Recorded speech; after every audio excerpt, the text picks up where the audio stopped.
ഇന്നത്തെ മന്ത്രിസഭാ യോഗത്തിൽ സുപ്രധാനമായ ഒരു തീരുമാനമെടുത്തു.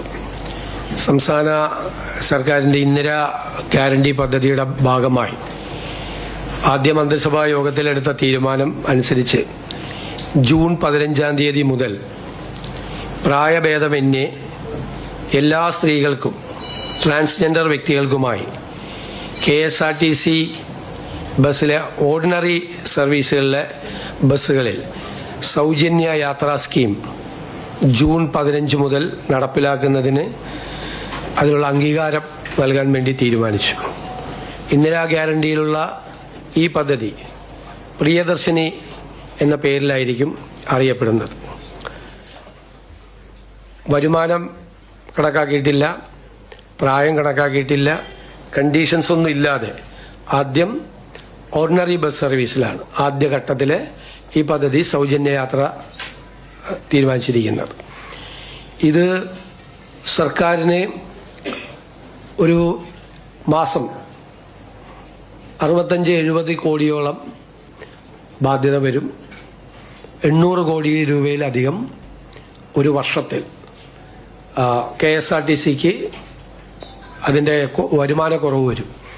ആ പണം സർക്കാർ KSRTCക്ക് നൽകും. ഇപ്പോൾ KSRTCക്ക് 1500 കോടി എല്ലാ വർഷവും കൊടുക്കുന്നുണ്ട്. ശമ്പളവും പെൻഷൻ ഉൾപ്പെടെയുള്ള കാര്യങ്ങൾക്ക് ഒരു മാസം 125 കോടി വെച്ചാണ് കൊടുക്കുന്നത്.